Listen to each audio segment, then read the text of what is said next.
आखिर भगवान श्री राम के देह त्यागने के बाद अयोध्या का क्या हुआ? आखिर कैसे भगवान श्री राम की संतानों यानी कि लव और कुश ने राज्य को संभाला और कैसे सूर्यवंशियों का वंश आगे बढ़ा? इससे पहले हमारे चैनल को सब्सक्राइब अवश्य करें और बेल आइकन जरूर दबाएं। साथ ही कमेंट बॉक्स में जय श्री राम अवश्य लिखें। रावण का अंत करने के बाद जब श्री राम माता सीता को अपने साथ वापस अयोध्या ले आए, तब माता सीता को ये नहीं पता था कि उनके लिए अभी परीक्षाओं का अंत नहीं हुआ है और एक दूसरी परीक्षा अभी भी उनके मार्ग में खड़ी है। जब श्री राम ने अपनी प्रजा के सवाल उठाने पर माता सीता को ही त्याग दिया, तब वह वाल्मीकि जी के आश्रम में रहने के लिए चली गई, जहां उन्होंने अपने बेटों लव और कुश को जन्म दिया और उनका पालन पोषण किया। लेकिन इतना सब होने के बाद भी ये कहा जा सकता है कि माता सीता के पति श्री राम का ये प्रेम ही था जिन्होंने सीता को त्यागने के बाद भी किसी दूसरी रानी से शादी नहीं की। वे सीता के अनुपस्थिति में उनकी कमी को पूरा करने के लिए अपने साथ ही यज्ञ में सोने की गुड़िया लेकर बैठते थे। सोने की गुड़िया इसीलिए क्योंकि सोने को सबसे पवित्र माना जाता है। आइए जानते हैं, जब भगवान श्री राम ने राज्यपाट छोड़ दिया तो उसके बाद रघुवंशियों का क्या हुआ? आखिर किसने शासन किया? भगवान श्री राम के राजपाट छोड़ने के बाद कुश अपनी सेना के साथ अयोध्या आए और उन्होंने वहां पर शासन संभाला। उन्होंने कुमुदवत से विवाह किया और अदिति के पिता बने और उनके बाद अदिति के पुत्र हुए निषाद और निषाद के पुत्र हुए नर, नर के बाद हुए नव। इस तरह ये वंशावली बढ़ते बढ़ते आ पहुंची महाभारत काल के राजा बृहदबल तक। इतिहास में बृहदबल का जिक्र कुश की 50वीं पीढ़ी के रूप में किया गया है। भगवान श्री राम के ही वो वंशज थे। उन्होंने कुरुक्षेत्र के युद्ध में कौरवों की ओर से युद्ध लड़ा था। इस विषय में हम पहले भी बहुत सारी वीडियोस बना चुके हैं, तो आपको लिंक डिस्क्रिप्शन में जरूर मिल जाएगा, जहां पर आप महाभारत का पूरा वृत्तांत जान सकते हैं कि किस तरह से बृहदबल ने युद्ध लड़ा था। कहते हैं चक्रव्यूह के दौरान अभिमन्यु और बृहदबल के बीच घमासान युद्ध हुआ था और अभिमन्यु के प्राण घातक तीर से बृहदबल की मृत्यु हो गई थी। हमारे पुराणों में भरत, लक्ष्मण और शत्रुघ्न की भी दो पुत्रों का जिक्र मिलता है। भरत के 2 पुत्र हुए, ताश और पुष्कर। वहीं लक्ष्मण जी के पुत्र चित्रांगद और चंद्रकेतु। वहीं शत्रुघ्न के पुत्र हुए सुबाहु और शूरसेन। कहते हैं मथुरा का नाम पहले शूरसेन ही था। कहते हैं जब भगवान श्री राम को वनवास मिला तब उस समय में भरत जी का राज्याभिषेक होने वाला था, लेकिन भरत जी नहीं माने। उन्होंने दक्षिण कौशल प्रदेश में कुश और उत्तर कौशल प्रदेश में लव का अभिषेक कर दिया।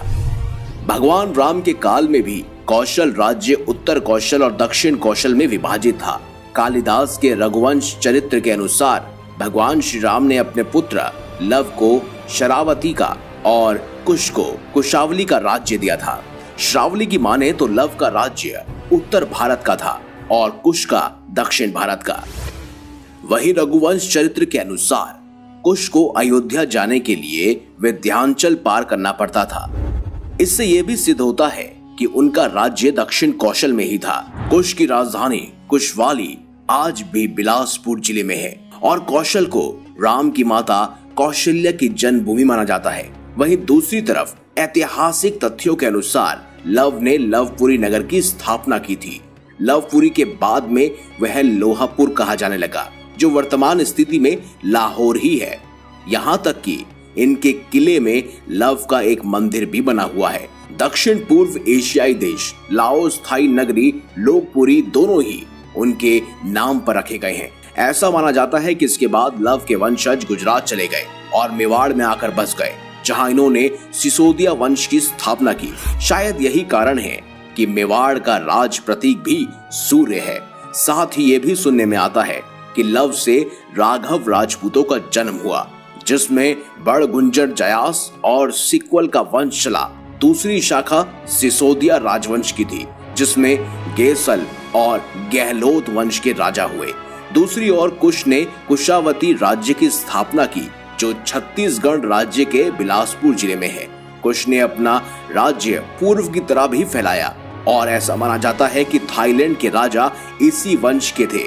शायद इन्हीं कुछ कारण से थाईलैंड के राजा को आज भी राम की उपाधि देने की प्रथा यथावत है। साथ ही कुश से कुशवाहा यानी कि कछुआ राजपूतों का वंश चला। इसके अलावा मौर्य, सैनी, सैब के संप्रदाय की स्थापना कुश के वंश से ही हुई।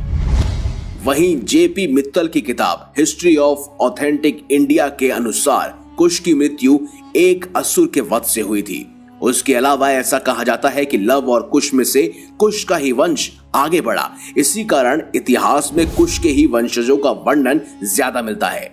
पुराणों में 30 दूसरे सूर्यवंशी राजाओं का जिक्र भी मिलता है, जिसमें से एक नाम गौतम बुद्ध का भी है।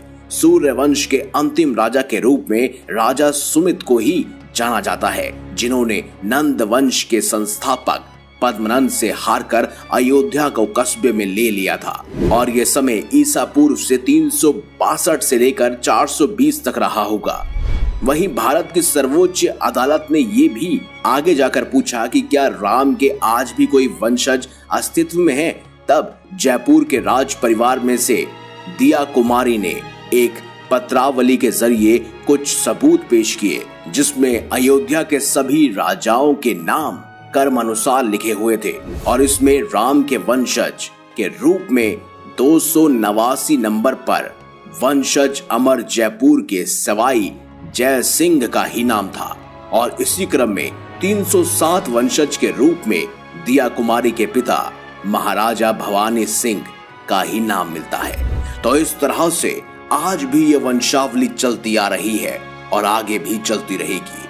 हम भगवान श्री राम के ही अंश हैं, क्योंकि हमारा भारत अखंड भारत था। इस बारे में आपके क्या विचार हैं कमेंट बॉक्स में हमें जरूर बताएं। वीडियो अगर आपको अच्छी लगी है तो लाइक करें, हमारे चैनल को सब्सक्राइब करें और कमेंट बॉक्स में जय श्री राम अवश्य लिखें। मिलेंगे अगली बार एक नई खास वीडियो के साथ। तब तक देखते रहिए संपूर्ण ज्ञान का केंद्र।